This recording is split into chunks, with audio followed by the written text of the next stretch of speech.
सर्व स्पर्धकांना नमस्कार. काय आहे टायटल? ग्राहक किंमत निर्देशांक. आणि इथे काय लिहिलेलं आहे? बदलला. यस, चेंजेस झालेले आहेत है ना. आणि जे चेंजेस झालेले आहेत ते काय ते डिटेल मध्ये समजून घेणं आवश्यक आहे. कारण की यूपीएससी म्हणा एमपीएससी म्हणा कंबाईन मध्ये कधी कधी एकदम मायक्रो लेवलचे प्रश्न विचारतात. का विचारतात? कारण की सीपीआय इंडेक्स जो आहे म्हणजे कंझ्युमर प्राइस इंडेक्स जो आहे तो इतका महत्वाचा आहे की सामान्य जनतेच्या आयुष्यावर तो जबरदस्त परिणाम टाकतो. का? कारण की हा मानवीय जीवनाच्या जीवनावश्यक वस्तू आणि सेवा ज्या आहेत त्या वस्तू आणि सेवांच्या किमतीमधील होणारा बदल म्हणजे इन्फ्लेशनरी कॉन्टेक्स्ट मध्ये, किंमत वाढीच्या कॉन्टेक्स्ट मध्ये तो इंडेक्सिंग करतो, म्हणून तो महत्वाचा आहे. आणि त्या दृष्टिकोनातून त्यातले बारकावे जे आहेत मायक्रो एलिमेंट्स ते समजून घेणं आवश्यक आहे. बरोबर आहे. कारण तुम्ही अधिकारी बनाल तर कोणासाठी बनाल? कोणासाठी? स्वतःसाठी. आता असं नाही रे बाबा, तुम्ही स्वतःसाठी अधिकारी आहात का? नाही, तुम्ही शासनाचे नौकर असता. आणि नौकरांनी आपल्या मालकाची मालिक भलता सलता समजू नये. मालिक कोण? जनता. तर मग जनतेच्या सेवेसाठी आपण आहोत. त्यामुळे जनतेवर जे परिणाम टाकणारे घटक आहेत ते समजून घेणं आवश्यक आहे.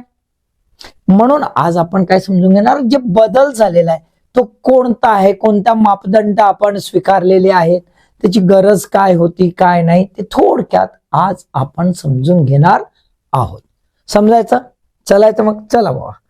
तर पहिल्यांदा आपण बघूया, बहुतांशी राष्ट्र जे आहे ते इंटरनॅशनल मेजरमेंट जे आहे आंतरराष्ट्रीय मानक ते अडॉप्ट केलं होतं. भारताने हे आता जे नवीन सिरीज आहे त्याच्यामध्ये ते अडॉप्ट केलेलं आहे. काय आहे? COICOP.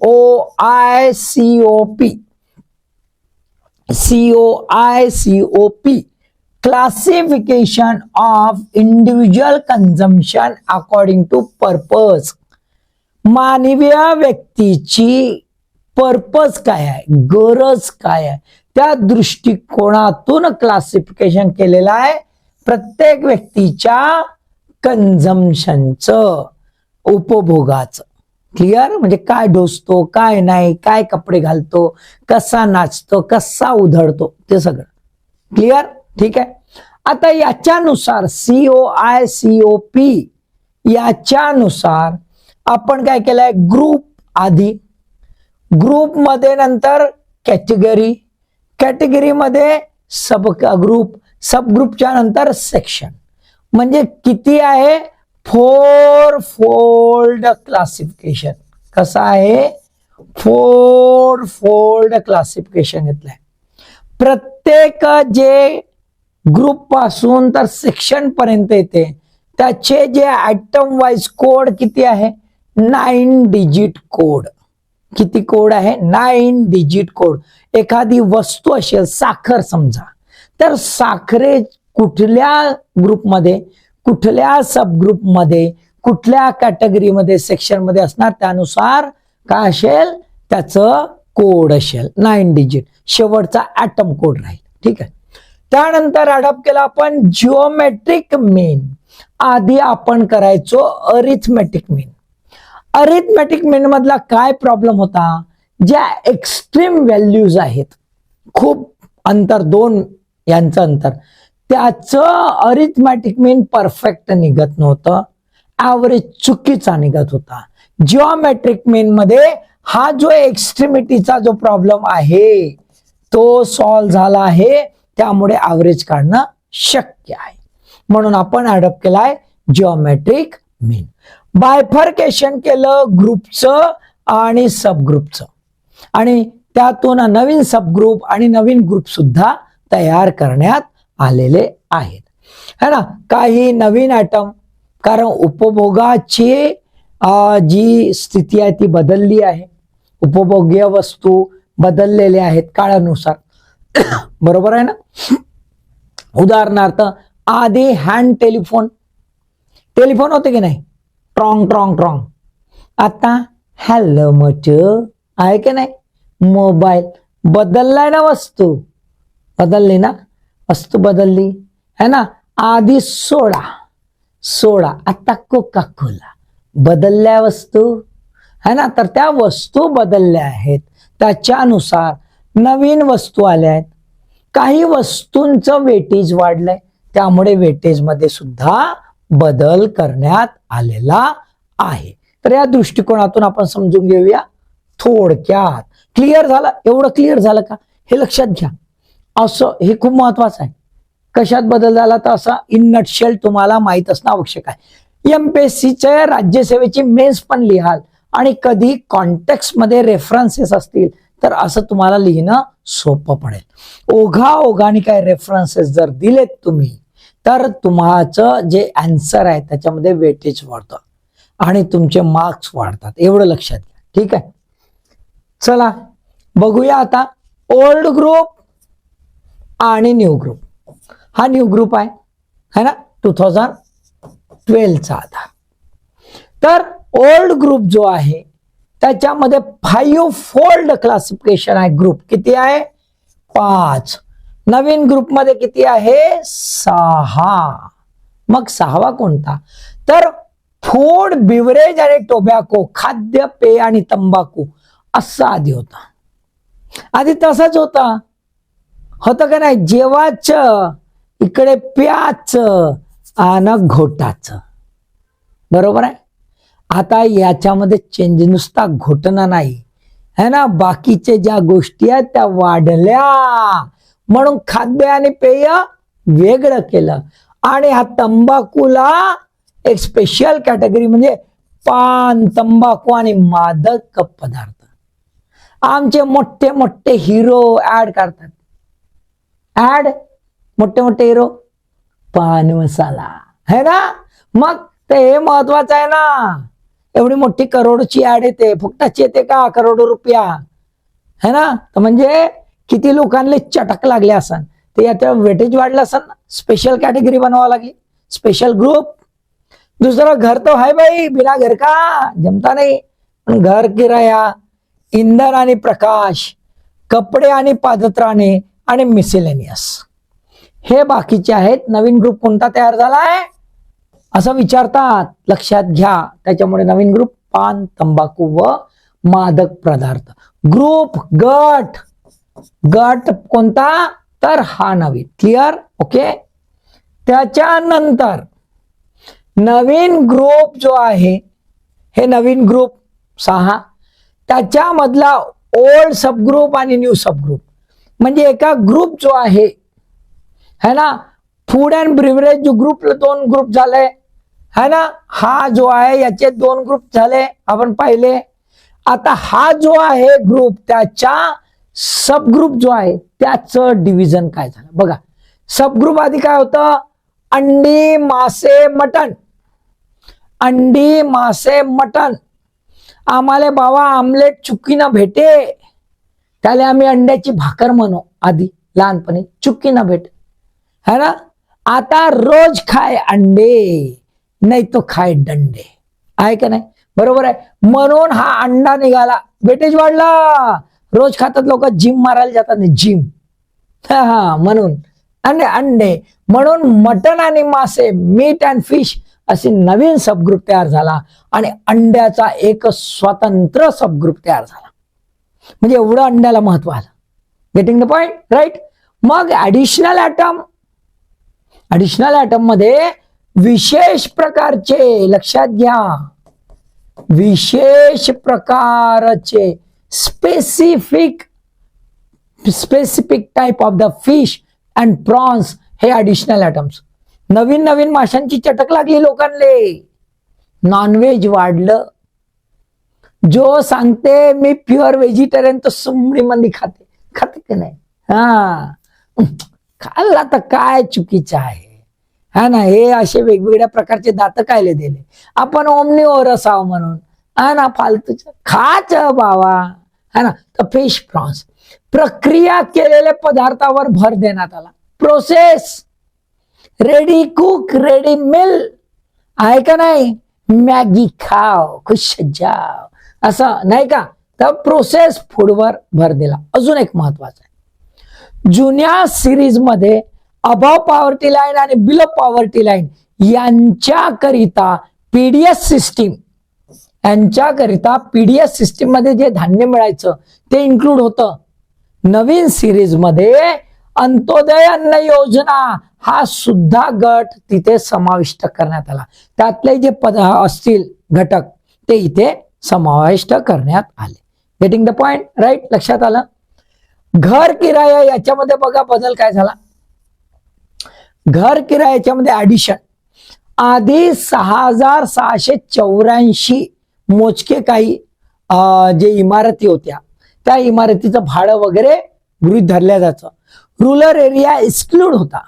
आता नवीन याच्यामध्ये 13,368 13,368 means more than double sample वाढवला. हा एक बदल इथे आपल्याला दिसून येतो. त्याच्यानंतर मिसलेनियस जर बघितलं आपण, जर बघितलं तर याच्यातले जे सबग्रुप्स आहेत त्याच्यामध्ये हेल्थ जे आहे त्याच्यामध्ये स्पेसिफिक आयटम्स इन्क्लूड केले. सिरप आहे, व्हायटामिन्सच्या टॅबलेट्स आहेत, त्याच्यानंतर आपलं पेन किलर्स आहेत ना, ओव्हर द काउंटर विकत घेतो ना पेन किलर व्हायटामिनच्या, तर हेल्थ है ना. त्याच्यानंतर ट्रान्सपोर्ट आणि कम्युनिकेशन याचं एक्सपान्शन केलं. मोनोरेल्स आल्या है ना, बऱ्याच गोष्टी आल्या. तर ट्रान्सपोर्टेशन आणि कम्युनिकेशन मध्ये वाढलं. मोबाईल आले, पेजर्स गेले, ते चेंज झाले. रिक्रिएशन आणि पर्सनल केअर याच्यामध्ये मॉडर्न लाईफस्टाईलचे आयटम्स टाकले. आधी तसं नव्हतं असं आपल्याला दिसून येतं. क्लिअर? ओके. आता आपण पाहूया की वेटेजनुसार आता नवीन सिरीज मध्ये रुरल, अर्बन आणि कंबाईंड म्हणजे रुरल आणि अर्बन कंबाईंड ही वाली सिरीज मंथली पब्लिश होते. तर त्याच्यानुसार आपण रुरल, अर्बन आणि कंबाईंड याच्यानुसार जर बघितलं तर आपल्याला हे 6 फोल्ड क्लासिफिकेशन दिसतं. त्याच्यानुसार काय वेटेज चेंजेस झाले है ना. वेटेज तुम्ही आकडे पाहून घ्या, मी कंपॅरेटिव्ह सांगतो. ठीक आहे. बघा, फूड अँड बिव्हरेज जर आपण बघितलं ओल्ड सिरीज, तर रुरल एरिया ओल्ड सिरीज आतमधली बघायची, बाहेरची न्यू सिरीज.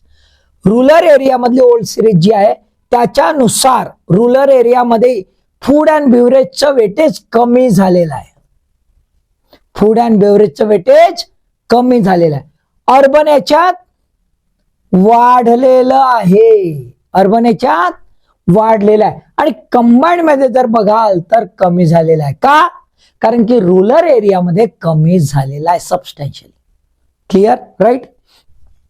त्याच्यानंतर आपण जर क्लॉथिंग आणि फुटवेअर, कपडे आणि पादत्राणे घेतले तर आपल्याला दिसतंय की याचं वेटेज वाढलेलं आहे. ग्रामीण एरियामध्ये बघा वाढलेलं आहे, जबरदस्त वाढलेलं आहे. दिसतंय तुम्हाला? अर्बन एरियामध्ये इथे पण वाढलेलं आहे. रिवाइज सिरीज मध्ये वाढलेलं आहे. मग ऑब्विसली कंबाईंड मध्ये ते वाढलेलं दिसेल. लक्षात आलं? पहिल्या ह्याच्यात रुरल एरियामध्ये फूड अँड बिव्हरेज मध्ये है ना आपल्याला काय दिसतंय, कमी झालेला आहे. अर्बन एरियामध्ये वाढलेला आहे, त्यामुळे रिवाइज लिस्ट काय दिसतंय, कमी झालेला आहे. परंतु क्लॉथिंग आणि फुटवेअर मध्ये दोन्ही याच्यात वाढलेला आहे, त्याच्यामुळे इथे पण वाढलेलं दिसून येतं. त्याच्यानंतर फ्यूल अँड लाईट काय आहे? फ्यूल अँड लाईट बघा रुरल एरियामध्ये आपल्याला काय दिसतं फ्यूल अँड लाईट, तर ओल्ड सिरीज पेक्षा न्यू सिरीज मध्ये फ्यूल अँड लाईट याचं वेटेज कमी झालेलं आहे. अर्बन एरियामध्ये सुद्धा आपल्याला वेटेज कमी झालेलं दिसतं. तर ऑब्विसली है ना आपल्याला कंबाईंड मध्येही कमी झालेलं दिसेल. पान, तंबाखू आणि मादक पदार्थ जर बघितले आपण तर ओल्ड सिरीज पेक्षा न्यू सिरीज मध्ये वाढ झाली आहे. म्हणजे बेवडे वाढले, फुक्कम फुक्काई वाढली रुरल एरियामध्ये. अर्बन एरियामध्ये इथे पण थोड्या प्रमाणात वाढलेला आहे. बघा, रुरल एरियामध्ये बऱ्यापैकी वाढलेला आहे, अर्बन एरियामध्ये कमी प्रमाण त्या अनुषंगाने, है ना, त्या कंपॅरिझनने. आणि इथे त्याच्यामुळे रिवाइज लिस्ट सुद्धा वाढलेली दिसते. रुरल एरियामुळे ही रिवाइज लिस्ट वाढलेली दिसते. पान, तंबाखू आणि मादक पदार्थ. घर किराया इन जनरल रुरल एरियामध्ये सिरीजमध्ये नव्हता. रुरल एरियामध्ये सिरीजमध्ये नव्हता. पण अर्बन एरियामध्ये आपल्याला काय दिसते, रिवाइज लिस्ट मध्ये त्याचं वेटेज थोडं कमी करण्यात आलाय. तो ऑब्विसली कंबाईंड मध्ये सुद्धा आपल्याला काय दिसेल, रिवाइज लिस्ट मात्र चेंज झालेली दिसून येते. आता हे कसं, रुरल एरियामध्ये नाही आहे बाबा, अर्बन एरियामध्ये आपल्याला काय दिसते, कमी झालेलं, इथे वाढलेले का दिसते. तर लक्षात घ्या, रिवाइज लिस्ट मध्ये ओल्ड सिरीज मध्ये रुरल एरिया घेतल्या जात नव्हता. पण आता ड्वेलिंग्स काय केल्या, डबल केल्यात, वाढल्या आहेत. इमारतीचं भाडं जे सॅम्पल आहे ते वाढलेलं आहे आणि त्याच्यामुळे रुरल एरियाचा पार्ट कव्हर करण्यात आला. पण ओल्ड सिरीज नसल्यामुळे कंपॅरिझन घेतलं नाही आहे. म्हणून कंबाईंड मध्ये आपल्याला काय दिसते, वाढलेलं दिसून येते. याचा अर्थ रुरल एरिया मधलं जे ओल्ड सिरीज मध्ये घेतलं नव्हतं म्हणून वाढलेलं आहे. ही भविष्यात जेव्हा रिवाइज सिरीज तयार होईल तेव्हा हे वेटेज बॅलन्स होऊन जाईल. Clear, okay. त्यानंतर मिसलेनियस जे आहेत ऍटम्स, मिसलेनियस ऍटम्स मध्ये आपण बघूया. ग्रामीण मध्ये आपल्याला काय दिसतं, रिवाइज लिस्ट मध्ये वाढलेला आहे. बघा, 5.4 आणि 7.4 दिसते, वाढलेला आहे, बऱ्यापैकी वाढलेला आहे, 2%. किती, 2%. आता इथे जे आहे, इथे पण रिवाइज लिस्ट मध्ये वाढलेलं दिसते, सफिशियंटली वाढलेलं दिसते, अराउंड 4 to 6, म्हणजे अराउंड तुम्हाला 2% वाढलेलं दिसते. मग कंबाईंड मध्ये कसं दिसणार, तर कंबाईंड मध्ये सुद्धा सबस्टॅन्शियल वेटेज वाढलेलं दिसतं मिसलेनियसचं. आता लक्षात घ्या, यामधून सर्वात जास्त कोणाचं वाढलेलं आहे, तर मिसलेनियसचं आपल्याला सर्वात जास्त वेटेज वाढलेलं आपल्याला दिसून येतं. किरायाचं सुद्धा वाढलेलं दिसून येतं. पण फूड अँड बिव्हरेजचं कमी झालेलं दिसून येतं. फूड अँड बिव्हरेजचं कमी म्हणजेच काय, तर याचा अर्थ भारत विकसनशील देश आहे आणि विकसनशील देशामध्ये विकास होत आहे मानवाचा. त्यामुळे जसं जसं पर कॅपिटा इन्कम वाढतं, जसं जसं इकॉनॉमिक कंडिशन चांगली होत जाते, तसं तसं लोकांचं फूडवरचा खर्च कमी होऊन नॉन फूडवरचा खर्च वाढत जातो. दुसरं असं, यावरून असंही दिसतं की अर्बनायझेशन वाढत आहे, रुरल एरिया थोडासा कमी होत आहे. क्लिअर, लक्षात आलंय तुम्हाला, कॉन्सेप्ट लक्षात आला. सॉरी, आता आपण शेवटचं बघूया, एक कंपॅरेटिव्ह है ना. हे आकडे थोडेसे पाठ करा, वाटल्यास स्क्रीनशॉट काढा, थोडेसे लक्षात घ्या. याच्यानुसार मी सिक्वेन्स लावलाय. काय आहे, तर सर्वात highest weightage to the lowest weightage, असा पण प्रश्न विचारतात. Highest weightage to the lowest. Food and beverage जे आहे त्याला अजूनही हायेस्ट वेटेज आहे, म्हणून आपण विकसनशील आहोत. क्लिअर, अर्बनायझेशन अजून पूर्ण झालेलं नाहीये. अर्बनायझेशन प्रॉपर याच्याने झालेलं नाहीये. पर कॅपिटा इन्कम सबस्टॅन्शियल वाढलेलं नाहीये. मिडल क्लास किंवा हायर मिडल क्लास अजूनही कमी प्रमाणात आहे. इन्फरन्स होतं याच्यावरून. ठीक आहे. फूड अँड बिव्हरेज नंतर लगेच मिसलेनियस येतं. याचा अर्थ आपण विकासाच्या त्या प्रवाहात जबरदस्त याच्यात आहोत. अर्बनायझेशन, पेस ऑफ अर्बनायझेशन होत असावं जलद गतीनं आणि पर कॅपिटा इन्कम पण सबस्टॅन्शियल वाढत असावं. लोकांचा कल जो आहे फूड पासून नॉन फूड पर्यंत सातत्याने बदलत आहे, म्हणून मिसलेनियस. लक्षात आलं संकीर्ण. त्याच्यानंतर घर किराया तिसऱ्या नंबरवर येतं, हा ना. इंधन आणि प्रकाश, कपडे आणि पादत्राणे आणि सर्वात शेवटी पान, तंबाखू आणि मादक पदार्थ. क्लिअर, लक्षात आलं. त्यामुळे पहिलं जर फूड अँड बिव्हरेज आहे तर विकसनशीलता दर्शवते, परंतु मिसलेनियस वाढत आहे त्याच्यामुळे विकास होत आहे, है ना, ते आपल्याला लक्षात येतं. आता रुरल एरियाच्या आणि अर्बन एरियाच्या जर बघितलं आणि कंबाईंड तर तुम्हाला लक्षात येईल त्याचं वेटेज. हे वेटेज पाठ करून घ्यायचं. हे वेटेज थोडंसं पाठ करायचं, अंदाजे एक तुम्हाला अंदाज येऊ शकतो. पण सिक्वेन्स लक्षात ठेवायचा. हा सिक्वेन्स विचारतात कधी कधी, उतरत्या क्रमाने चढत्या क्रमाने. Getting the point, right. Concept लक्षात आला. अनालिटिकल पर्स्पेक्टिव्ह क्लिअर झाला, अभ्यास करताय, टू मच सिरियस स्टुडंट तुम्ही आहात, त्याच्यामुळे तुमच्या अभ्यासाला ऑल द बेस्ट.